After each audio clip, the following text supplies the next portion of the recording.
අපි විශේෂ වෛද්‍යමය සාකච්ඡාවක් තමයි මේ විදිහට ආරම්භ කරන්න සූදානම් වෙන්නේ. අපි ගොඩාක් වෙලාවට මහතය මොන විදිහකටද කෙට්ටු වෙන්නේ කියන කාරණය ගැන ගොඩාක් කතා බහට ලක් කරන මාතෘකාවක් බවට පත් වෙලා තියෙනවා වර්තමාන සමාජය තුළ. හැබැයි කෙට්ටු කෙනෙක් ඉන්නවා නම් අපි සෞඛ්‍ය ආරක්ෂිතව හරි විදිහට ශරීරයට කිසිම අහිතකර බලපෑමක් එල්ල නොවන විදිහට කොහොමද මහත් වෙන්නේ කියන කාරණේ සම්බන්ධයෙන් අපි ගොඩක් වෙලාවට ලොකු දැනුවත්භාවයක් නැහැ.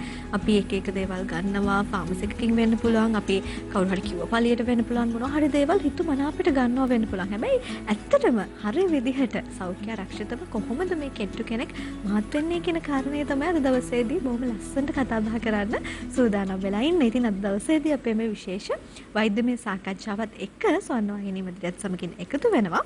දකුණු පළාත් පාලන දෙපාර්තමේන්තුව බෙන්තර ප්‍රාදේශීය සභාවේ ආයුර්වේද වෛද්‍ය නිලධාරී වෛද්‍ය ඉෂාංකා මල්කි මහත්මිය ආයුබෝවන් සුබදැසනක් ඔබතුමියට. අයිබෝන් තිලක්ෂි. ගොඩාක් කාර්යබහුල කාල වකවානුවකදී වුණත් අපිත් එක්ක මේ විදිහට එකතු වීම සම්බන්ධයෙන් ඇත්තටම සතුටුයි. මොකද අපිත් එක්ක නිරන්තරයෙන්ම කරුණු බෙදා හදා ගන්න ඔබව දැනුවත් කරන බොහොම ආදරණීය වෛද්‍යතුමියක් තමයි ඉෂාංකා මහත්මිය කියලා කියන්නේ. ඉතින් මේ වෛද්‍යතුමිය තමයි අද දවසේදී අපිත් එක්ක මේ විදිහට එකතු වෙලා තියෙන්නේ. ඉතින් ඉතාමත් විශේෂ දෙයක් තමයි විශේෂ ටොපික් එකක් තමයි අද දවසේදී මේ විදිහට අපි කතා බහ කරන්න සූදානම් වෙලා ඉන්නේ. හැබැයි ඒකට සුදුසුම වෙලාව හරිම වෙලාව මේකද කියලා බලන්න තමයි මේ විදිහට සූදානම් වෙන්නේ. හොඳයි වෙලාව බලලාවට පස්සේ ඔන්න අපේ මේ විශේෂ වෛද්‍යමය සාකච්ඡාව මේ විදිහට ආරම්භ කරන්න තමයි සූදානම් වෙන්නේ. ડોක්ටර් දැන් අපි කෙට්ටුයි කියලා හඳුන්වා දෙන්නේ වෛද්‍ය විද්‍යාත්මකව අපිට හඳුන්වා දෙන්න තරම් අපිට වැරදි දත්ත අපි ළඟ නැහැනේ. අපි ගොඩක් වෙලාවට ශරීරය කෙට්ටුයි නම් බැලුව බැලමට පොඩ්ඩක් ඇඟ මහත අඩුයි නම් අපි කියනවා කෙට්ටුයි කියලා. හැබැයි වෛද්‍ය විද්‍යාත්මකව කොහොමද මේක පැහැදිලි කරන්නේ?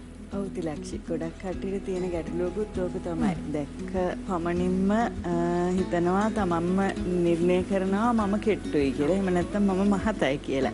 හැබැයි ඕක අපිට වෛද්‍ය විද්‍යාත්මකව අපිට නිර්ණායකයක් තියෙනවා. ඒක හරිම සරලයි. ඇත්තටම බොඩි මාස් ඉන්ඩෙක්ස් එක. එහෙම කිව්වොත් මම හිතන්නේ ගොඩක් කට්ටිය දන්නවා. ඒ කියන්නේ අපි උස්සට සැරිලන බර පවත්වාගෙන යනවාද කියන එක. ඒ කියන්නේ අපි 18.5 24ක් අතර සීමාව තුළ අපි BMI එකේ පවත්වාගෙන යනවා නම් ඇත්තටම අපි නිරෝගී සහ අපි මේ හරි බරේ ඉන්නවා. හැබැයි අපි ඊට වඩා අඩුවෙන් යනවා නම් ඒ කියන්නේ අපි 18.5ට වඩා අඩුයි නම් තමයි අපි කෙට්ටුයි කියලා ප්‍රතිකාර පද්ධතීන් වලට යොමු විය යුත්තේ. අද කාන්තාවන් තමයි බහුලවම පුරුෂ පාර්ශවයත් එනවා. නවයවුන් දියණියන් තමයි බහුලවම අපෙන් ඕක අහන්නේ ડોක්ටර් මම කෙට්ටුයි කියලා. ඒගොල්ලෝ අර ඇසට පේන මට්ටමට ස්ට්‍රක්චර් එක බලලා තමයි ඒගොල්ලෝ තීරණය කරන්නේ. හැබැයි සැබෑ විදිහටම ඔබ BMI යගේ 18.5ට අඩුයි නම් තමයි අපි ප්‍රතිකාර සඳහා අපි මේ පැත්තට යොමු කරගන්නේ. ගොඩක් වෙලාවට ડોක්ටර් දැන් මේ ප්‍රශ්නෙට බහුලව මුහුණ දෙන කාන්තාවන් දැන් ගොඩක් කෙට්ටුයි නම් මේ සමාජයේ ඉස්සරහට යන්න බෑ පොඩ්ඩක් අර මනසින් වැටෙන්නේ ගොඩක් වෙලාවට කාන්තාවන් පිළිමේ පාර්ශවය නම් මොකක් වුණත් කමක් නැහැ කියන තැන ඉන්නවා. හැබැයි ඇත්තටම මේ කෙට්ටු වෙන්න නැත්තම් කෘෂභාවයට බලපාන ප්‍රධානම හේතු මොනවද තියෙන්නේ ડોක්ටර්? ඔව් ගොඩාක් අද ලංකාවේ ඇත්තටම අපි ගන්න ආහාරයේ පෝෂණය නිවැරදිව අපි ලබා ගන්න නැතිකම තමයි අපිට එන සායනික අත්දැකීම් වලින් ගොඩක්ම තිලක්ෂි දැනෙන දේ. ඊට අමතරව නවයෝගුන් දරුවන්ට තියෙන තව ගැටලුවක් තමයි මානසික ආතතිය. මොකද මේ මානසික ආතතියත් ලොකුවට බලපානවා තමන්ගේ සිරුරේ විවිධ රසායනික වෙනස්කම් වලට. ඉතින් ඒකේ ප්‍රධානම එකක් තමයි රූපය අධික ලෙස අපි අර පේන මට්ටමින් කිව්වොත් එහෙම අර වැහැරිලා කියන මට්ටමට එන්න පුළුවන් විදිහක් වෙනවා. ඇත්තටම මේ මානසික ආතතිය ඇතුළු විවිධ ගණයේ මානසික රෝගාබාධ වලින් පෙළෙනවා. මොකද අද දරුවන්ට පීඩනය වැඩි මේ අධ්‍යාපනික රටාවත් එක්ක. ඒ පීඩනය එයාලට සමහරක් වෙලාවට කියා ගන්න විදිහක් නැහැ. ඒක ඇඟ ඇතුළෙම ඒගොල්ලන්ගේ රසායනික වෙනස්කම් මතින් ඒක විද්‍යාමාන වෙනවා. ඔන්න බර අඩු වීගෙන යම් කාල සීමාවක් තුළදී බර අඩු වීගෙන එනකොට.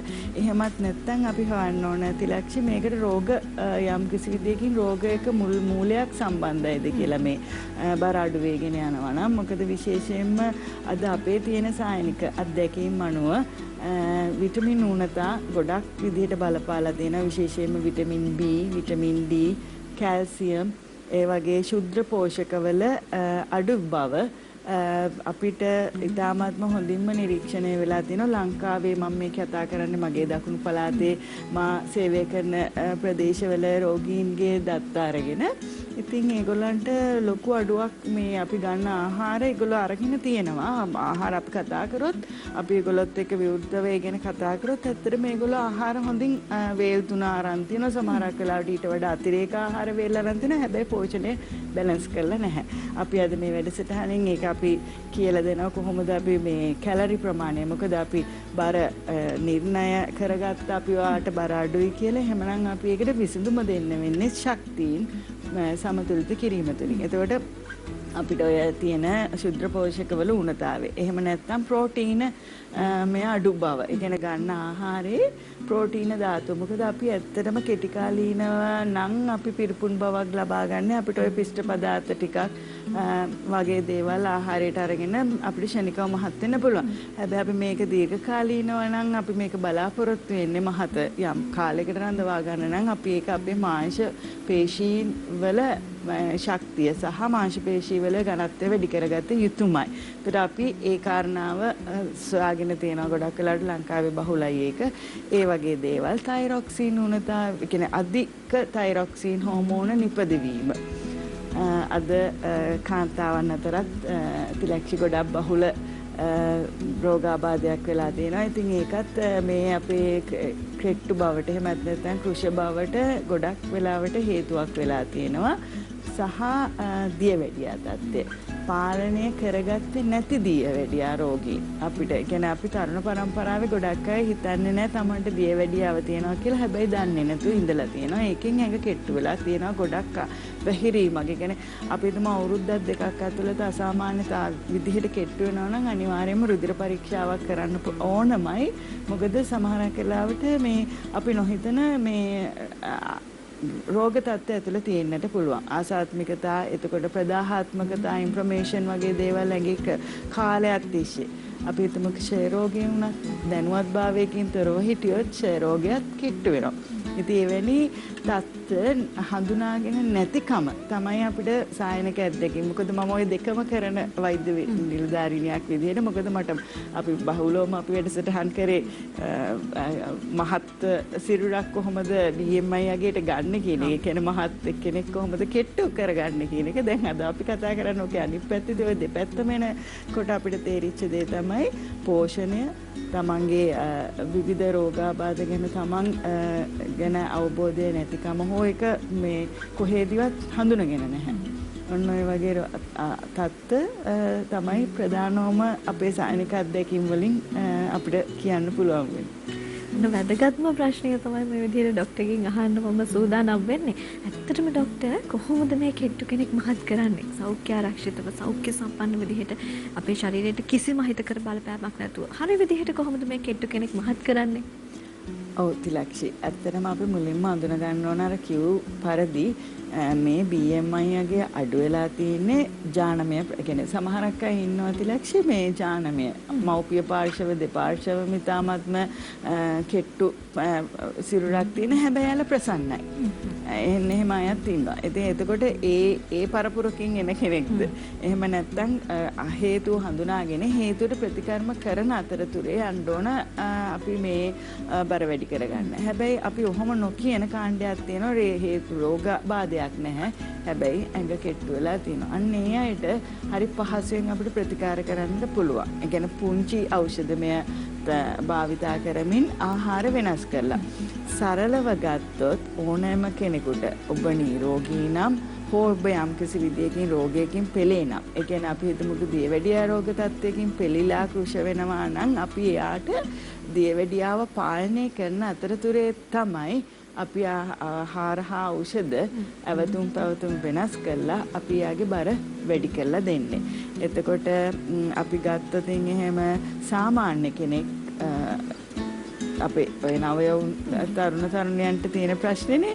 එහෙම ගත්තොත් අපි කැලරි ගාන බලනවා. දවසකට අවශ්‍ය දෛනික ශක්ති අවශ්‍යතාවය කාන්තා පුරුෂ අණුව තිලක්ෂි වෙනස්. ඒ කියන්නේ හැනු කෙනෙක් දෛනිකව කැලරි 2000ක් 1500ක් 2000ක් අතර ගත යුතුයි. ඒක අපේ අද ගණනවාද කියන එක තමයි ප්‍රශ්නේ. මොකද අපි කෘත්‍රිම ආහාර වේල් වලට යොමු වෙලා වැඩි. අපි පෝෂ්‍යදායී සමබල ආහාර වේලකින් ඈත් වෙලා තියෙනවා. එතකොට අපේ කැලරි අවශ්‍යතාවය ඔය කියන මට්ටම එන්නේ නැහැ. එතකොට පුරුෂයෙක් නම් ඊට වඩා ටිකක් වැඩි 2000ක් හෝ 2500 අතර ප්‍රමාණයක් පවත්වාගෙන යන්න ඕන. මොකද අපි ඒ ප්‍රමාණයක් නැත්නම් තමන්ට තමන්ගේ දෛනික වැඩ කටයුතු කරගෙන යන්නත් ඉතාමත්ම අපහසුයි. ඇඟට පණ නැහැ. ඉතින් මතක ශක්තිය අඩු වෙනවා. ඔය ගොඩාක් දේවල් එනවා. ඉතින් අපි අන්නේ දේවල් ටික බලලා තමයි කැලරි අවශ්‍යතාවය අපි හදා ගන්න ඕනේ. එතකොට දැන් මේක කිව්වහම කෙනෙක්ට හිතා ගන්න බැරි වෙයි මේ කැලරි කොහොමද මම ගණනය කරන්න කියලා. හැබැයි අපිට ඕන තරම් පහසුවෙන් අන්තර්ජාලයෙන් අපිට දත්ත ඇතුළත් කරහපුවාම තමන්ගේ ඩේටා ටික දුන්නාම තමන්ගේ අවශ්‍යතාවය ගන්න පුළුවන්. නැත්නම් අපි මෙවැනි සායන කරන වෛද්‍යවරුන්ගේ සුසුකම්ලත් වෛද්‍යවරුන්ගෙන් ඒ අවශ්‍ය පෝෂණ මේ සහයෝගය ඖෂධ සහයෝගය ලබාගෙන උපදෙස් පරිදි යන්න ඕන. මොකද කෙට්ටු කෙනෙක් මහත කෙනෙක් කෙට්ටු කිරීමත් දෙපැත්තකට යන සරල ක්‍රියාදාමයක් කියලා ඇතම් කෙනෙකුට තේරුණාට මේකේ ලොකු ඇඟ ඇතුලේ ලොකු විපර්යාසයක් කරනවා. සමහරක් වෙලාවට BMI යගේ 18.5 අතර නැත්තම් අපිට අපේ ලොකු ගෝල් එකක් අපේ වෛද්‍යවරයාට කිලෝ 10ක් 15ක් මෙයාට මාසයක් ඇතුළත මාසෙකමාරක් ඇතුළත වැඩි කරන්න ඕන කියන මට්ටම එහෙම නොවුනොත් එයාගේ අභ්‍යන්තර ක්‍රියාවලීන් වල යම් කිසි ගැටලු ඇති වෙන්න පුළුවන් කියලා. එතකොට අපි ඒ ඔස්සේ තමයි ප්‍රතිකාර කරන්නේ. ඉතින් අපේ දේශීය අපේ ආයුර්වේද ප්‍රතිකාරම ඉතාමත්ම අතුරු ආබාධ අවමයි කියන්න පුළුවන්. ඒ කියන්නේ ඇත්තටම නැහැ. අපිට තියෙනවා හොඳ ආහාරමය වගේ ආහාරමය අතිරේක විදිහට ගන්න පුළුවන් ඖෂධීය පැත්තේ යන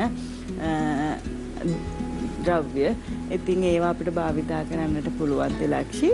අපි කැලරි ප්‍රමාණය ගන්නකොට අපි බලන්න ඕනේ මෙයාලගේ අග්නි සංකල්පය. කියන්නේ අපි අපේ බඩ ගින්න කොහොමද කියන එක. මොකද ගොඩක් දරුවන්ට තියෙන ප්‍රශ්නේ තමයි කෙට්ටු වෙන්න හේතුව අපිට රැකියාවලට නිරත වෙන අය නම් ඇත්තටම රැකියාවේ කාර්යබහුලත්වය මත තමන්ගේ ආහාර වේල් ස්කිප් වෙන වෙලාවල් තියෙනවා. ඒක ඔබටත් මටත් ඒ අත්දැකීම තියෙනවා. ඉතින් ඊට එහා ගිහාපුවාම තරුණ දරුවන්ට ඒක බෑ. මොකද ඒගොල්ලන්ගේ මොළේ වෙහෙසෙනවානේ.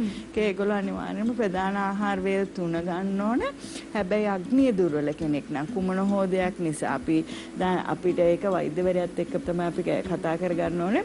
අපිට මොනවා හරි ආහාර ජීර්ණ පද්ධතිය යම් කිසි ගැටලු තියෙනවා නම් එහෙම නැත්නම් එයාගේ වෙනත් මොනවා හරි ගැටලු තියෙනවා නම් ඒවා හදාගන්න අතරතුරනේ අපි බෙහෙත් කරන්නේ මේ බර වැඩි වෙන්නේ. එතකොට අන්න ඒ වගේ අයට ගොඩාක්ම අපිට දැකලා තියෙන සුලභම කාරණාව තමයි යාළගේ අග්නිය. අපේ තියෙන ආයුර්වේද සංහිතා ග්‍රන්ථවල අග්නි සංකල්පය. කෙනෙක් සාමාන්‍යයෙන් හොඳට කාලා බීලා නිරෝගීව ඉන්නවා නම් එයාට සමාග්නියක් තියෙන්නේ. එහෙම නැත්නම් අර සමහරක් අය ඉන්නේ මම අනේ ડોක්ටර් මම ගොඩක් කනවා.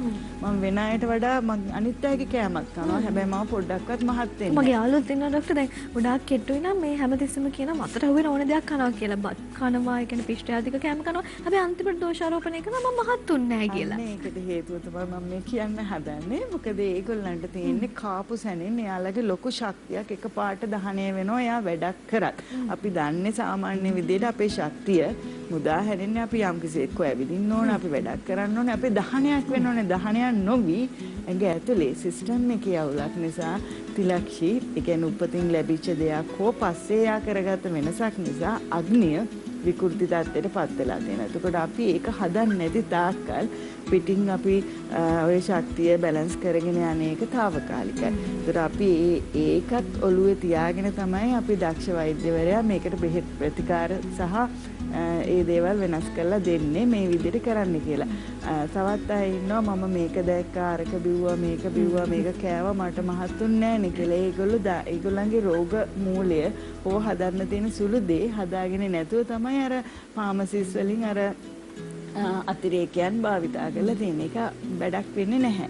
ඒතර අපි අපේ ආහාර ජීර්ණ පද්ධතියේ තියෙන සුළු වෙනස හෝ හදලා තමයි අපි දෙන්න ඕනේ. හැබැයි මෙහෙම දෙයක් කරන්න පුළුවන් ඕන කෙනෙකුට ඔටෝමැටිකලි අපිට අපේ අග්නිය හදා ගන්න පුළුවන්. අපි ටික ටික ආහාර දෙන්න, බර ආහාර ගොඩක් එකපාර ගන්න එපා. ඒ කියන්නේ අපි හිතමුකෝ ප්‍රධාන වේල් 3 උදේ දවල් රාත්‍රියේ ඕනම කෙනෙක් කන්නේ. ඒක ගොඩක් ලොකුවට කන්න යන්න එපා මාව ඉක්මනට මහත් වෙන්න ඕනනේ කියලා. ඒක වැරදි දෙයක්. අපි කරන්න ඕන ඒ වගේ අග්නිය. එහෙම නැත්නම් ආහාර ජීර්ණ පද්ධතිය දුර්වල වෙලා සුව තත්ත්වයට පත් කරගන්නකන් ටික ටික තමයි අපි ආහාර දෙන්න ඕනේ. ශක්තියත් අපි ටික ටික තමයි දෙන්න ඕනේ. අපි හිතමුකෝ ගැහැණු දරුවෙකුට 2000ක් නම් 1500ක් නම් කැලරි ප්‍රමාණය ඕනේ. අපිට ඕක බෙදා ගන්න පුළුවන් 300 ඒ විදිහට. ඒකට එහෙම බෙදාගෙන අපි අතිරේක ආහාර වේලු 3ක් විතර ගත්තොත් 5ක් 6ක් යනකම් ආහාර දවසකට ගන්න අපි මේ සැලසුම් කරගත්තා නම් ඕක හදා ගන්න පුළුවන්. ඒත් අපි නිකම් කෝලි කොට්ටු කෙසෙල් ගෙඩියක් කෑවොත් තිලක්ෂි කැලරි 200ක් තියෙනවා ඒකේ. ඉතින් අපි සාමාන්‍යයෙන් ඉදුණු අලිගෙට peer ගෙඩියක් ගත්තොත් කැලරි 350ක් විතර තියෙනවා. එතකොට අපි අඹ ගෙඩියක් කෑවත් එහෙමයි. එතකොට අපි රටින්දි සාමාන්‍යයෙන් ඇට දෙක තුනක් ගත්තොත් අපි වියලි පළතුරු වල කැලරි ප්‍රමාණය වැඩි. ඉතින් අපි ඕකට රටකජු ටිකක් ගන්න පුළුවන්. ඒක අපි අර හරි විදිහට කෙටි ආහාර වේල් හැබැයි ශක්තිය වැඩි වෙන. අපි දැන් සමහරක් අම්මාවරු කියනවා අනේ ડોක්ටර් මම මේ ඔබතුමී හොඳයි වෙලාව බලාවට පස්සේ නැවත එකතු වෙන්නේ ආයිබා ශ්‍රී ලංකා සමගින් අපි හොඳම තැනකින් තමයි වෙලාව බලන්න ගියේ මේ විදිහට කොහොමද නිරෝගීව කෙට්ටු කෙනෙක් මහත් වෙන්නේ කියන කාරණේ. ප්‍රතිලක්ෂි අපි දැන් ඔය ආහාර පාලනයම කොහොමද කරගන්නේ කියන කොටසනේ අපි දැන් කතා කර හිටියේ. ඉතින් දැන් මම ඔය කියපු සරල උදාහරණ වලින් අපි බත් අඬු කෝප්පයක ප්‍රමාණය ගත්තොත් ඒකෙත් කැලරි 200ක් තියෙනවා. දැන් බත් කන්න නැති කෙනෙකුට කෙසෙල් ගෙඩිය ඇලිගෙට peer ගෙඩියකුයි බ්ලෙන්ඩ් කරොත් අදන 300යි 200යි 500ක්. එතකොට මේ 500ක අවශ්‍යතාවය අපිට ඕක වේල් දෙකකින් දෙන්න පුළුවන්. එතකොට අපි බත් ගන්න බම් බතල අපි පොඩි අඩු කෝප්ප භාගයක ප්‍රමාණයට ගත්තොත් කියන බතල කෑලි 4-5ක කැලරි 300ක් විතර තියෙනවා. ඉතින් අපේ කොස් ගහ කොස් පොලොස් වරක. ඉතින් ඔය තුන කාන්තාවන්ට මං හිතන්නේ මේ ජීවිතේටම අයින් කරන්න පුළුවන් දේවල් නෙවෙයි. රූපලාවන්‍ය පැත්තට තමන්ගේ රූප ස්වභාවය වැඩි කරන්නත්, තමන්ගේ ශක්තිය වැඩි කරගන්නත්, ඒ වගේම තමයි හාතවාරී ශතාවරී කියන්නේ කාන්තාවන්ට නැතුවම බැරි හොඳම පෝෂණ අතිරේකයක්. ඉතින් අපි හාතවාරිය අල පුංචි අල ග්‍රෑම් 50ක කැඳ පොඩි වීදුරුවක අපිට කැලරි 450කට වඩා ගන්න පුළුවන්. ඉතින් අපිට මේව බැරි නැහැනේ සතියකට පාරක් දෙපාරක් බැලන්ස් කරගන්න බැරි. අනිත් එක කිරි ආහාර. දැන් කිරි වීදුරුවක් ගත්තොත් කෙලින්ම කැලරි ගන්න පුළුවන් අපිට 300ක් විතර. 200ට එහා යන්න පුළුවන්. එතකොට අපි ඕකට ආමන්ඩ් ඇට ටික. එතකොට එහෙම නැත්නම් රටකජු ටික, කජු මද ටික පොඩ්ඩක් අපි කබලේ බෙදලා තියලා ඔක පවුඩර් කරලා අපි කිරියකට දාගත්තොත් එතනම එකතු වෙනවා. එහෙම නැත්නම් අපිට ඕක සීරියල් එකක් විදිහට ගන්න පුළුවන් නේ. මුද්දරප්පලන් ටිකක් දාලා වියලි පළතුරු ටිකක් දාලා අපිට කන්න ගන්න පුළුවන්. දැන් ඕට්ස් උනත් ගොඩක් කට්ටිය හිතන්නේ තිලක්ෂි දැන් අපි පෙර වැඩසටහන වල කතා කරපු නිසා ගොඩක් අය ගැන දැනුවත් ඇති. අපි භාවිතා කරන්නේ බර වැඩි අයගේ බර අඩු කරන්න කියලා. ඔය ව්‍යායාම වගේම තමයි. අපිට ඕක අනිත් පැත්තට ගන්නත් පුළුවන්. ඕට්ස් දාන මාධ්‍ය අනුව කෙට්ටු අයව මහත් කරන්නත් අපි පාවිච්චි කරනවා. අපිට ඕට්ස් වෙනුවට හබල පෙති ගන්න පුළුවන්. ඇයි අපේ දේශීය දේ තියෙනවා. අපිට හබල පෙති, මුද්දරප්පලම්, පොල්. අනිත් එක පොල් කියන්නේ බර වැඩි කරන්න තියෙන හොඳම ආහාරමය අතිරේකයක්. ඉතින් අපි මේවා හොඳ පෝෂණ වේදීන්ගේ උපදෙස් අරගෙන හෝ සායන කරන වෛද්‍යවරුන්ගෙන් මේ සම්බන්ධව ප්‍රතිකාර ලබාගෙන උපදෙස් ලබාගෙන ගමන ගියොතින් මාසයක් වගේ සුළු කාලයකදී අපිට බලාපොරොත්තු වෙන අපේ තත්ත්වයට ගෝල් එකට අපිට යන්න පුළුවන් වෙනවා තිලක්ෂි. මම ඔබතුමීගෙන් දකින මේ බොහොම විශේෂම ගුණාංගයක් එක මොකක් හරි දෙයක් මාතෘකාවක් ගැන කතා කරද්දී ප්‍රායෝගික ජීවිතයත් එක්ක කලලාගෙන තමයි මේ හරි ලස්සනට විග්‍රහ කරන්නේ. හරි ලස්සනට පැහැදිලි කරන්නේ. ආහාර පාන උනත් මෙන්න මේ දේවල් ගැන මේ දේවල් ගැන අපේ ජීවිතයේ එදිනෙදා අපි නිරන්තරයෙන්ම කන්න පුන ආහාර ද්‍රව්‍ය ડોක්ටර් මේ දේවල්. ඉතින් අපේ ජීවිතේට බොහොම ලේසියෙන් පහසුවෙන් ගන්න පුළුවන් මේ දේවල් තියෙද්දි අපි සමහරවිට ප්‍රශ්න එක දෙක කරගෙන තියෙන දේවල් වලට යනවා. අනිවාර්යෙන් ඒ දේවල් නොකර තමන්ගේ ළඟ තියෙන ස්වභාවික දෙයක්. අපිට එදිනෙදා අපේ ගෙවත්තෙන් හොයාගන්න දෙයකින් කොහොමද මේ දේ හරියම ලේසියෙන් පහසුවෙන් කරන්නේ කියන කාරණේ තමයි අපේ වෛද්‍යතුමිය මේ විදිහට සඳහන් කරේ. ડોක්ටර් අපිට පැහැදිලි කරන්නකෝ ආයුර්වේද වෛද්‍ය විද්‍යාව තුළ මොන විදිහටද කෙට්ටු කෙනෙක් මහත් කරන්නේ? ඔව් මම තව චූටි දෙයක් කියන්න ඇත්තටම මොකද මුරුංගා කොළ මේ කාලේ ජාත්‍යන්තර මට්ටමේ වෙළඳ පොලේ මුරුංගා පවුඩර් එක අධික මිලකට විකිනෙනවා. අපේ තියෙන ලාවලු ටික, අපේ තියෙන කොට්ටම් බැට ටික. හැබැයි අපි කන්නේ නැහැ. ඒවල තියෙන පෝෂණ පදාර්ථ දැන් අපි ලංකාවේ මං ඉස්සෙල්ලා කිව්වනේ තිලක්ෂි අපි යම්කිසි අපේ සායනික අපි මාසෙන් මාසෙට අපේ දෙපාර්තමේන්තු වලට අපි සායනික දත් අපි ෆෝවර්ඩ් කරනවා. එතකොට අපිට දැකිච්ච දේ තමයි එතනදී අපිට මේ පුංචි දේවල් වලින් ගොඩාක් දේවල් වෙනස් කරගන්න පුළුවන්. හැබැයි ඒවා කෙල්ල නැහැ. මේ අපිට මේ වෙන පිටරටවල් වල කට්ටිය මුරුංගා පවුඩර් එක මොරින්ගා කියලා දැන් ලෝකේ සියලුම දෙනා භාවිතා කරනවා. නමුත් අපි පාවිච්චි කරනවා හරිම අඩුයි. ඉතින් මේ මොරින්ගා පවුඩර් තේ හැන්දකට ඉතින් ඕක ගෙදර කොළ ටිකක් අර ඔබ කිව්වා වගේ ගෙදර මුරුංගා ගහ තියෙනවානේ. කොළ මැල්ලුමක් ගන්න පුළුවන්. දරුවන්ගේ ෆ්‍රයිඩ් රයිස් එකක් හදනකොට කොළ ටිකක් දාන්න පුළුවන් අපිට ඒකට ෆ්‍රයි කරලා. ඒකට එළඟි තෙල් කියන්නේ අපි ආයුර්වේද වෛද්‍ය ක්‍රමේ කෙට්ටු අයව මහත් කරන්නට ගන්න තියෙන වටිනාම ಔಷධයක්. ඕක අපි කියන්නේ ණය වී හෝ ගිතෙල් පානය කරන්න කියලා තමයි අපේ ඍෂි වැකික් තියෙන්නේ. ඒ තරම් ඔයා හිතන්නකො කොච්චරද කියලා තෙල් බින්දුවක්, එළඟි තෙල් බින්දුවක් අපිට රුලන් අපි ටොෆි හදනවා. බතල් වලින් අපිට දෝසි හදන්න පුළුවන්. ඒ හදනකොට අපිට එළඟි තෙල් බින්දුවක් දැම්මොත් ඒකේ ලැබෙන පෝෂණය ඉතාමත්ම වැඩි. දැන් අපි පෝෂණය ඉස්සෙල්ලා අපි කියවනේ බැලන්ස් කරන්න ඕන කියලා. එතෙන්දී ඇත්තටම ප්‍රෝටීන අවශ්‍යතාවය අපි හිතමු 100ක් කැලරි ගත්තොත් යොදන සමතුලිත කරන්න ඕනේ තිලක්ෂී ප්‍රෝටීන දෛනික අවශ්‍යතාවයෙන් 40%කට වඩා ඉක්මවා ගත්තට ගැටලුවක් නැහැ. ඒක නිරෝගී බව රැකගෙන අපිට මහත් වෙන්නට ඒක හේතුවක් වෙනවා. හැබැයි අපි කාබෝහයිඩ්‍රේට් 30ට වඩා අඩුවෙන් තියාගත්තොත් එතන 30යි 40යි 70ක් නේ. ඒතර ඉතුරු 30 අපිට කරන්න පුළුවන් 20ක් කාබෝහයිඩ්‍රේට් 10ක් ප්‍රෝටීන මේ තෙලුත්. මොකද තෙල් වැඩිපුර ගත්තහම මහත් වෙනවා. එතකොට අපි ලිපිඩ ප්‍රමාණය වැඩි කරලා මහත් වෙනවා කියන්නේ අර ක්ෂණිකවම අර බැලුන් එකක් මේ කුඹලා තෑරියා වගේ ක්ෂණිකවම මේක කෙට්ටු වෙන්නත් පුළුවන්. සහ හෘද රෝග වගේ ඉදිරියේදී ඇති වෙන්න පුළුවන්. දැන් අපි ආහාරයෙන් ශක්තිය බැලන්ස් කරලා මහත් වෙනවා කියන එක වෛද්‍ය උපදෙස් මත යන්න ඕනේ ඒ හේතුව නිසා. මොකද ප්‍රෝටීන මාංශ පේශීන් වල ඝනත්වය ප්‍රබලතාවය වැඩි කරලා අපිට මහත් වෙනවා කියන එක දීර්ඝකාලීන හානිය ඇත්තෙම නෑ වගේ.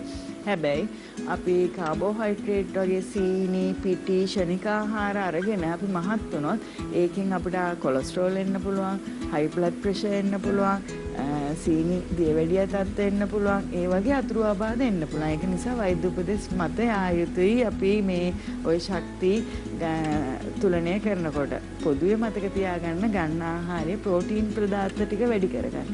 කිරි ආහාර වැඩිපුර ගන්න, මස් මාළු, කිරි බිත්තර ඒ වගේ දේවල් වලින් රනිල කුලේ ශාක අපේ ඕන තරම් තියෙනවා. ඉතින් ඒ දේවල් ආහාරයට අරගෙන ප්‍රෝටීන් ප්‍රමාණය 40-50ක් වැඩි කරගන්න. අපේ කාබෝහයිඩ්‍රේට් ප්‍රමාණය 30කට වඩා අඩුවෙන් තියාගන්න. ඒ කියන්නේ වැඩිපුර මම මේ කියන්නේ ප්‍රෝටීන් කන්න කියන එකයි. එතකොට අඩුවෙන් පිටි කන්න, තෙලුත් යම් ප්‍රමාණයකට ගන්න, ශුද්ධ පෝෂක ගැන අවධානය යොමු කරන්න ඕන. මොකද අපිට රක්තහීනතාවයේ යකඩ බැලුවොත් මොකද අපේ දියණිවරුන්ට බර අඩු වෙන දියණිවරුන්ට තියෙන තව ප්‍රශ්නයක් තමයි තිලක්ෂි මේ අපේ මාසෙන් මාසෙට වෙන ඔසප් වීම. එතකොට එතෙන්දී සමහරක් දියණිවරුන්ට ඒක මෙෂර් කරගන්න බෑ යට වැඩිපුර බ්ලීඩ් වෙනවාද කියලා. හැබැයි හිමොග්ලොබින් අඩුයි යාලගේ. ඉතින් අපිට නිමිති තියෙනවා යකඩ මේ එන කතුරු මුරුංගා තියෙනවා, මුරුංගා තියෙනවා, මුරුංගා කොළවල අධිකවම යකඩ තියෙනවා.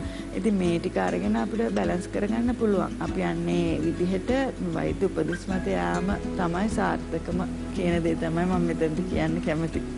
අපිට අපි අද දවසේදී විශේෂ වශයෙන්ම කතා කරේ කෙට්ටු කෙනෙක් කොහොමද සෞඛ්‍ය ආරක්ෂිතව මහත් වෙන්නේ කියන කාරණේ. නේ ඔබතුමිය අර කල්නොත් සඳහන් කරා අපිට ඕට්ස් කියන දේ දැන් මහත කෙනෙක් කෙට්ටු කරන්නත් පුළුවන්, කෙට්ටු කෙනෙක් ඕනත් මහත් කරන්නත් පුළුවන් කියන කාරණේත් මතක් කරන්නේ. ඒත් එක්කම දැන් ඔය ඕට්ස් වගේම අපි ආහාරයට ගන්න දෙයක් තමයි බිත්තර කියන්නේ. බිත්තර ડોක්ටර් කොච්චර දවසට දැන් හිතනකෝ මම දැකලා තියෙනවා සමහර කට්ටිය 4-5ක් කන කට්ටියක් ඉන්නවා. ඇත්තටම බිත්තර කියන දේ ශරීර සෞඛ්‍යයට මේ කෙට්ටු කෙනෙක් මහත් වෙන්න හෝ මාත් කෙනෙක් කෙට්ටු කරන්න මොන විදිහටද බලපාන නිසා කොච්චර කැවත් ප්‍රශ්නයක් නැද්ද? සරලව කිව්වොත් තිලක්ෂි කාලෙන් කාලෙට එක එක රැලි එනවා. මේ මෙතඩ් එක අර මෙතඩ් එක එහෙම කියලා එනවා. හැබැයි අපි කල යුත්තේ මම නම් ගොඩක් වෙලාවට කියන්නේ අපි දැන් මේ වෛද්‍ය ක්‍රමය ආයුර්වේද වෛද්‍ය ක්‍රමය ටයිම් ටෙස්ටඩ්. අපිට ලෝක සෞඛ්‍ය සංවිධානය කියනවා කිසිම පරීක්ෂණයකින් තොරව අපි අවුරුදු 5000කට ඉපැරණි අපේ වට්ටෝරු අදටත් භාවිතා කරන්න පුළුවන් කියන එක ලෝක සෞඛ්‍ය සංවිධානයම ප්‍රකාශයට පත් කරලා තියෙනවා. ඉතින් ඉන් එහාට මම කතා කරන්නේ නැහැ මොකද ඒ කන්ත්‍රවල ඔහොම අනවශ්‍ය විදියට ආහාර වේලක් ගැන නැහැ. අපිට තියෙන වටු බිත්තර කන්න පුළුවන්, කුකුල් බිත්තර කන්න පුළුවන්, මස් වර්ග තියෙනවා, මාළු වර්ග තියෙනවා, ධාන්‍ය වර්ග තියෙනවා. අපිට තියෙනවා එක එක ආහාරමය අන්නපාන විදි අධ්‍යය කියලා අපේ සංහිතා ග්‍රන්ථවල වෙනමම අධ්‍යයයක්. රෝගීන්ට කොහොමද ඖෂධත් එක්ක ආහාර යන්නේ කියලා. ඉතින් ඕක අපි රෙෆරන්ස් කරලා බැලුවොත් හරි විදියට එක එක කාලෙදි විකෘති විදියට එනවා. ඕනම කෙනෙක් ගෞතම බුදුන් වහන්සේ කිව්ව විදිහට මධ්‍යම ප්‍රතිපදාවෙන් යා යුතුයි. ආහාරයත් එසේමයි තිලක්ෂි. මොකද අපි වැඩිපුර කොලෙස්ටරෝල් එකක් ඇඟට ගත්තොත් මොකද වෙන්නේ? ඒ වෙලාවේ අපිට ඒ තියෙන සෞඛ්‍යමය ගැටලු වලට යම් සහනයක් වුණාට පස්සේදී ඒකද මොකද වෙන්නේ? පස්සේ අන්න ඒක නිසා තමයි අපි සෞඛ්‍ය සම්පන්න කියන වචනේ මම මෙතනදී ඔබතුමියගෙනුත් කිව්වේ අපි මෙහෙම කතා කරමු කියලා කිව්වෙත් ඒකයි. මොකද මේ ඕනම කෙනෙකුට ලෙඩකට පිළිතුරු හොයන්න පුළුවන්. හැබැයි පස්සේදී ලොකු සෞඛ්‍ය ගැටලු ගොඩක් එකතු කරගෙන ඒක හරි නැහැනේ. අපි වෙන්න ඕනේ හැමදේම වෛද්‍ය උපදෙස් යන්න ඕනේ. සාමාන්‍යයෙන් අපි හෘද රෝගියෙකුට අපි දෙන බිත්තර ප්‍රමාණයක් තියෙනවා. නිරෝගී අධිකව කැලරි ප්‍රමාණයක් දහනය ගැන තරුණ දරුවෙකුට දෙන ප්‍රමාණය වෙනයි. හැබැයි අපි අලසව ගෙදර කිසිම ලොකු ව්‍යායාමයක් කරන්නේ නැතුව ඉන්න කෙනෙකුට ලොකුවට ප්‍රෝටීන් බිත්තර දුන්නොත් මොකද වෙන්නේ? ඒකත් අපි සැලකිලිමත් වෙන්න ඕනේ. ඒක නිසා තමයි වාගේ පවුලේ වෛද්‍යවරයා හොඳම වෛද්‍යවරයා විදිහට ක්‍රියාත්මක වෙන්නේ. මොකද එයා දන්නවනේ මෙයාගේ බිහේවියර්ස් දන්නවා, මෙයා කරන දේවල් ටික දන්නවා, මෙයාගේ වෘත්තිමය පසුබිම දන්නවා. එයාට හරි ලේසි, පහසුයි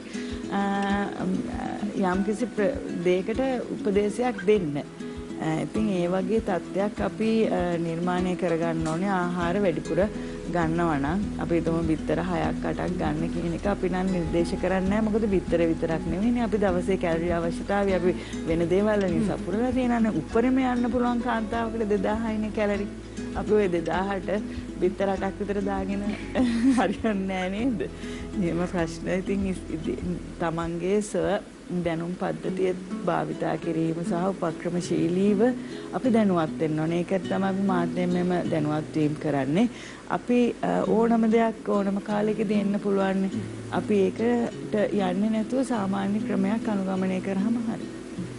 දැන් ඔය ડોක්ටර් මේ අපි කිට්ටු කෙනෙක් අපි මහත් කරනවා කියන කාරණේදී මේ දේ මතක් වෙද්දී ඊළඟට එන දේ තමයි අර මම කලින් සඳහන් කරා වැඩසටහන ආරම්භෙදිත් මතක් කරා එක එක අනවශ්‍ය දේවල් ශරීරයට අහිතකර දේවල් අරගත්තට පස්සේ ඊළඟට අපිට වුණ දෙන්න වෙන ප්‍රධානම ගැටලුව තමයි විවිධ අනවශ්‍ය ලෙඩ රෝග. මොන වගේ ලෙඩ රෝග වලටද අපිට වුණ දෙන්න සිද්ධ වෙන්නේ? ડોක්ටර් මේ අනවශ්‍ය විදිහට ශරීර සෞඛ්‍යයට ගැළපෙන නොගැළපෙන විදිහට මේ මහත් කරන්න ගියොත් අපේ ශරීරය අපි මොන විදිහේ ලෙඩ රෝග වලටද වුණ දෙන්න සිද්ධ වෙන්නේ? අවතිලක්ෂයක ඇත්තටම ඩිපෙන්ඩ්ස් වෙනවා එයා ගන්න ප්‍රභේවය යනවා. දැන් එයා පිටිසීනි තෙල් වගේ දේවල් කාලා වැඩිපුර මහත් කරගන්න ගියොත් එයාට ඉක්මනින්ම ඩයබටික් එන්න පුළුවන්. කොලෙස්ටරෝල් එන්න පුළුවන්, heart diseases එන්න පුළුවන්. ඒතර අපි ඒක නැති වෙන විදිහට තමයි අපි ඖෂධ ටිකක් දීලා ඒ ලෙවල් එක හදලා එහෙම නැත්නම් අපි හිතමු එයාට විටමින් B. දැන් අද ලංකාවේ මට දැනෙච්ච ගොඩක් දෙයක් තමයි මගේ සායනික අත්දැකීම් වලින් B අඩුයි. ගොඩාක් අයට B අඩුයි. ඒ වගේම මෙච්චර හිරු එළිය තිබුණත් D අඩුයි. කැල්සියම් අපි කොහොමද මේ වත්තම මේ දේවල් ගන්නෙ? ඒක තමයි අපිට ආහාරයෙන් ගන්න පුළුවන්. තිලක්ෂි ප්‍රධානම දේ ආහාරයෙන් ගන්න පුළුවන්. හැබැයි ඒක පෝෂණය බැලන්ස් කරලා ඔයාට ගන්න බැහැනේ. ඒක සාමාන්‍ය කෙනෙකුට ගන්න අපහසුයි. ආ වෛද්‍යවරයාත් එක්ක කතා කරගෙන ඔයාට ඩයට් ප්ලෑන් එකක් ගන්න ඕනේ.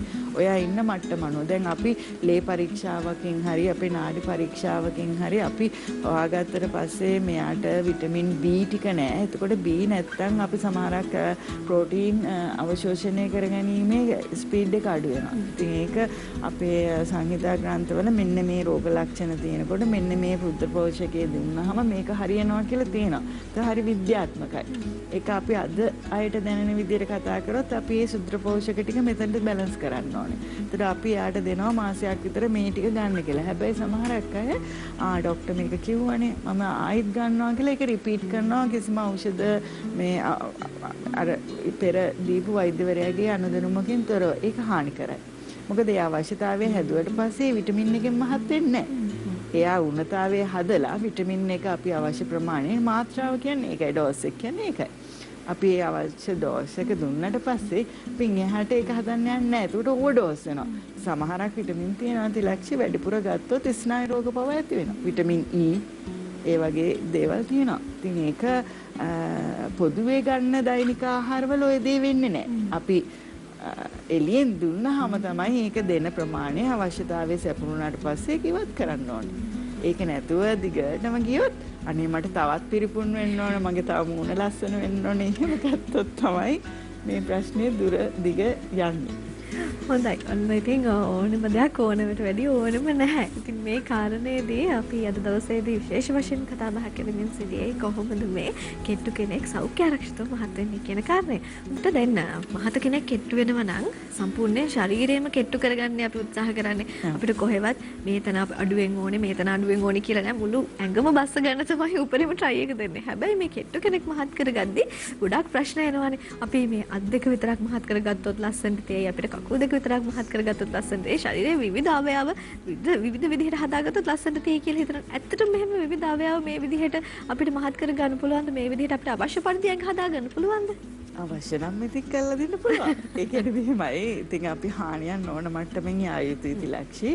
මොකද ගොඩක් ඔය ඔබ ඇසු පැනය අපේ සායන වලට එන ගොඩක් දියණිවරුන්ට තියෙන ප්‍රශ්නයක්. ඔබ මා හිතන්නේ අසන්නේ අපේ තට්ටම් ප්‍රදේශය කොහොමද මහත් කරගන්නේ? එවැනි දෙයක්නේ. ඇත්තටම අපිට ජාන වලින් ලැබිච්ච ෆ්‍රේම් එකක් තියෙන ස්ට්‍රක්චර් එකක් තියෙනවා තිලක්ෂි. හැබැයි අපිට ඒක අපේ වෛද්‍ය ක්‍රමය භාවිතා කරලා බාහිර ආලේපන වර්ග තෛලබ්‍යංග එවැනි දේවල් භාවිතා කරලා ඇතම් ටෙක්නික්ස් එක්සර්සයිසස් තියෙනවා. මොකද අර මම පෙර කිව් විදිහට බර වැඩි අයට අපි අඩු කරගන්න අපි ව්‍යායාම භාවිතා කරනවා වගේම තමයි කෙට්ටු කෙනෙක්ටත් මහත් වෙන්න අපි මේ ව්‍යායාම තියෙනවා. එතකොට එන්නේ දේවල් ව්‍යායාම අපේ ඉපැරණි අපේ ආයුර්වේද වට්ටෝරු ගොඩක් තියෙනවා. මේ කියන ඔය වගේ දේවල් වලදී අපි සම්බාහනය කරන්න ඕනේ. දැන් අපි ස්ථානිකව අපි හිතමුකෝ තට්ටම් ප්‍රදේශ බටොක්ස් ඒ වගේ දෙයක් අඩු කෙනෙක්ට සාරියක් ඔබ අසන්නට ඇත්තේ මං හිතන්නේ සාරියක් එහෙම ඇඳහම ලස්සන නෑ. ලස්සන නෑ. අඳුමක් ඇඳොත් ලස්සන නැහැ කියලා කියනවනේ. ඇත්තටම තියෙනවා. ඉතින් ඒක හරි විදිහට හරි මාත්‍රාවෙන් ඔය ඔබට ඕන මාත්‍රාවෙන් නෙවෙයි වෛද්‍ය මට්ටමින් හානියක් නොවන මාත්‍රාවෙන් කරලා දෙන්නට පුළුවන්. මම බය වෙන්න දෙයක් නැහැ. තමන් කැමති විදිහට උන ලස්සන වෙන්නත් හැකියාවක් තියෙනවා කියලා තමයි වෛද්‍යතුමිය සඳහන් කරේ. වෛද්‍යතුමිනි දැන් හරිම ලස්සනට ඔබතුමිය සඳහන් කරා අපි කන්න බොන්න ඕනේ කෑම බීම මොනවද කියලා. හරි විදිහට මහත් වෙන්න ඕන නම් කැලරි මොන විදිහටද දවසට ගන්න ඕනේ කියන කාරණේ බොහොම ලස්සනට පැහැදිලිව සඳහන් කරා. ඒකත් එක්ක මොනවද මේ අපිට කරන්න පුළුවන් බාහිර ට්‍රීට්මන්ට්ස් තියෙන්නේ? ඔව් තිලක්ෂි ඇත්තටම අපිට දැන් ව්‍යායාම කරන අතරතුරේ වෛද්‍ය උපදෙස් මත අපිට කරන්න පුළුවන් ඒ ස්ථානිකව අපි හිතමුකෝ අත් දෙක නම් අපිට එතකොට අපි බ්ලඩ් සර්කියුලේෂන් එක අපි ඉම්ප්‍රූව් කරන්න. එහෙම නැත්නම් අපිට ඒ අවශ්‍ය මසල් බල්ක් එක ගන්න අපිට ස්ථානීය දේවල් තියෙනවා. අපිට එතකොට පින්ඩස්සේද වගේ දේවල් තියෙනවා. එතකොට මසාජින් ටෙක්නික්ස් ගොඩක් තියෙනවා. අපි ඒවා පාවිච්චි කරනවා. ඉතින් ගොඩක් සායන අඩුයි ඒව කරන හැබැයි කරන්න පුළුවන්. අපි තියෙනවා අපේ සංහිතා ග්‍රන්ථවලම තියෙනවා මේ ආකාරයෙන් මෙම ස්ත්‍රියන් සඳහා මෙවැනි ඌනතාවයක් ඇත්නම් අපි හිතමුකෝ ස්තන ග්‍රන්ථි එහෙම නැත්නම් අපේ පසුපස ප්‍රදේශයේ දේවල් අපිට කරගන්නට ස්ථානීය ආලේපන වර්ග බාහිර දේවල් තියෙනවා. හැබැයි අපි ඒකත් එක්ක පෝෂණයක් සමහර වෙලාවට අපිට බලන්න වෙනවා. මොකද ස්ථානීය ලෝකලයිස් ට්‍රීට්මන්ට් එක විතරක් ප්‍රමාණවත් නොවන වෙලාවල් තියෙනවා. දැන් නව්වේ නම් ඉන්ජෙක්ෂන් භාවිතා කරනවා විවිධ ටෙක්නික්ස් භාවිතා කරන අතුරු උපද්‍රවත් වැඩි. මම මේ කියන සීමාව අතුරු උපද්‍රව බොහෝම අවම ඇත්තටම නැති තරම්. මොකද ඕනම කෙනෙක් දන්නවා මසාජ් එකක් කරාම ඇඟට දැනෙන ෆීලින් එක. ඉතින් එවැනි දේවල් අපිට කරගන්න පුළුවන්. ඔබතුමියට සායනික අත්දැකීම් ගණනාවක් ඇති. මේ විදිහට ළඟට ඇවිල්ලා මේ වෛද්‍යතුමනි මට මහත් වෙන්න ඕනේ මම කොහොමද මේ දේවල් කරගන්නේ කියන කාරණේ සම්බන්ධව විශේෂයෙන්ම අත්දැකීම් ගණනාවක් ඇති. ඒකත් එක්කම අපි නරඹන මිනිසුන්ට කොච්චර මේ දේවල් අහිතකර විදිහට කරොත් මොනතරම් බලපෑමක් ජීවිතේට එල්ල පුළුවන්ද කියන කාරණේත් මතක් කරන්න ඕනේ වෛද්‍යතුමනි. මොකද මම ගොඩක් වෙලාවට සෝෂල් මීඩියා වලින් දැකලා තියෙනවා නැත්නම් වෙන කෙනෙක් කිව්ව ඔන්ලයින් විවිධ දේවල් අපි විකුණන කට්ටිය විවිධ භාණ්ඩ වෙන්න පුළුවන් නැත්නම් විවිධ ඇඟට අහිතකර පෙති වර්ග වෙන්න පුළුවන්, දියරමය වර්ග වෙන්න පුළුවන්. මේ දේවල් විකුණන කට්ටිය අපි ඕනේ තරම් දැකලා තියෙනවා. මේ දේවල් අනවශ්‍ය විදියට හොයලා බලන්නේ නැතුව තමන්ගේ ජීවිතේට ගත්තොත් මොන වගේ ජීවිතේට අවදානමක් තියෙන්නේ කියන කාරණේත් අපි මතක් කරගන්න ඕනේ. චුට්ටක් බලාගෙන ඉන්න කට්ටිය බය කරන්නත් ඕනේ නැත්නම් හැදෙන්නෙත් නෑනේ නේද? ඔව් මෙහෙමයි. ඒක ඇත්තටම ඔයා තීරණය කරන්න ඕන නිරෝගීව ඉන්නවා නම් BMI එකේ ඉන්නවා නම් ඔයා කෙට්ටු කියන එක එච්චර ගණන් ගන්න එපා. ඔයාට ඒක අපේ ඇස් වලට සමහරක් වෙලාවට ඒක තේරෙනවා ඇති අපි කෙට්ටු කියලා. නමුත් ඔයා BMI එකේ ඉන්නවනේ. එහෙම නැත්තම් ගන්න ගියොත් ලොකු ප්‍රශ්න එනවා. මොකද අර මං කියු විදිහට අබර වැඩි වෙලා වැඩි වේගෙන ගිහිල්ලා ඔබේසිටි රේන්ජ් එකට එනවා. ඊට පස්සේ අපිට දියවැඩි ආහාරද රෝගීන් එනවා. එහෙමත් නැත්නම් ඊට වඩා එහාට ගියපු වග්ගොඩු රෝගීන් බව පිහි වෙනවා. මොකද මේ විටමින් ඒවා වැඩි විටමින් ප්‍රමාණය දෛනිකව මුත්‍රා වලින් පිට වෙනවා. ඊට පස්සේ ඇල්බියුමින් පාස් වෙන ගන්නවා. ඉතින් ওই වගේ දේවල් ඉතාමත්ම හානිකර වෙලා අපි හිටියටත් වඩා අයහපත් තත්යකට එන්න පුළුවන්. අර අවුරුද්දක් දෙකක් වගේ පොඩි කාලෙකදී යම් පෙනුමේ වෙනසක් ඇති වෙලා තියලා ඊට පස්සේ ආපස්සේ පෙර තත්ත්වයටත් වඩා වෙනස් වෙන්නට පුළුවන්. ඉතින් එහෙම දේවල් ගොඩක් වෙලාවට අපි මේ අතාරින්න ඕන.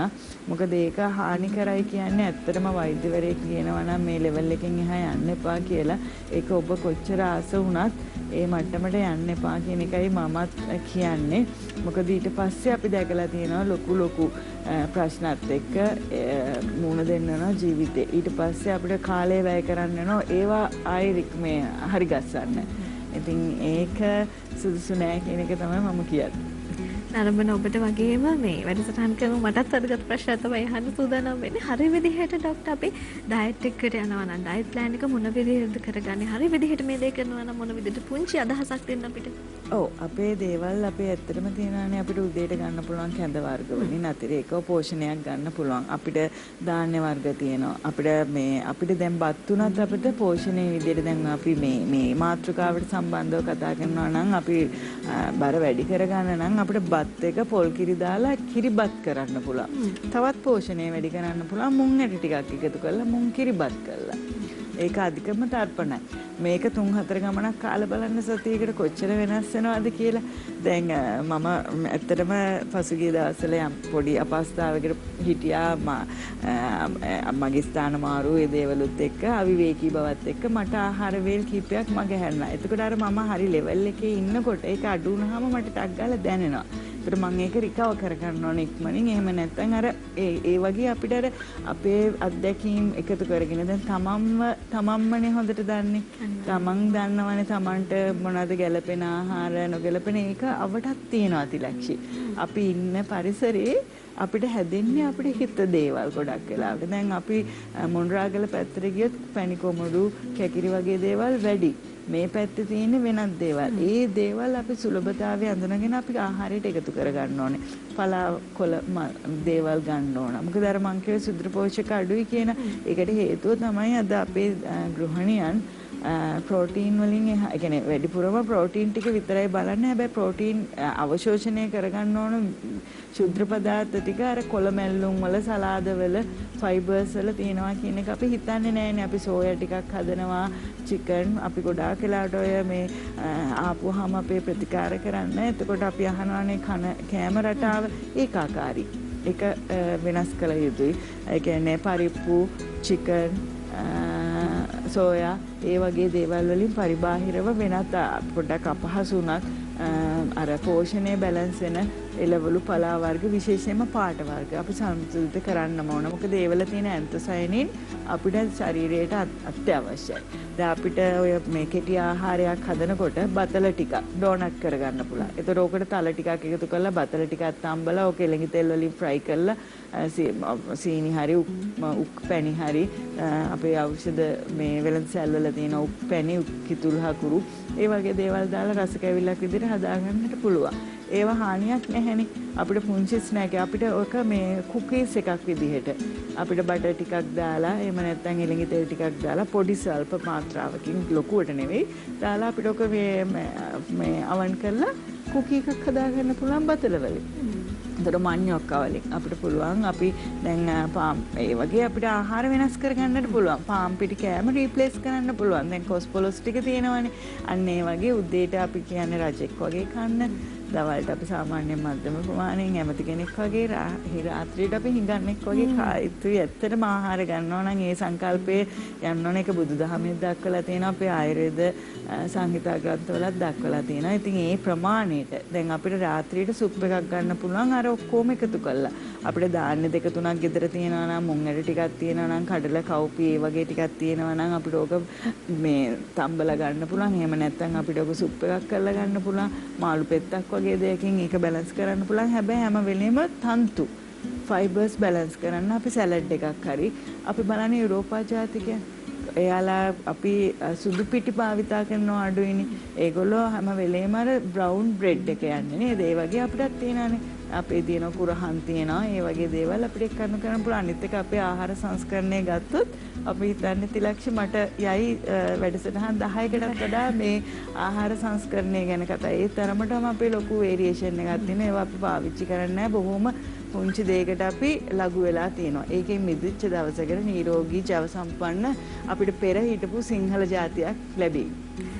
තවත් ඉස්සරහට මේ වගේ විශේෂ වැඩසටහන් ගණනාවක් ඔයතුමියත් එක්ක අපි කරන්නට සූදානම් වෙලා ඉන්න. අද දවසේදී මේ විදිහට විශේෂයෙන්ම කතා බහ කරේ අපි කෙට්ටු කෙනෙක් සෞඛ්‍ය ආරක්ෂිතව සෞඛ්‍ය සම්පන්නව කොහොමද හරි විදිහට මහත් වෙන්නේ කියන කාරණේ. ඉතින් අද දවසේදී මේ පිළිබඳව ඔබව දැනුවත් කරන්නට වටිනා කියන කරුණු කාරණා ගණනාවක් ඔබත් එක්ක සාකච්ඡා කරන්නට අපිත් එක්ක එකතු වුණා.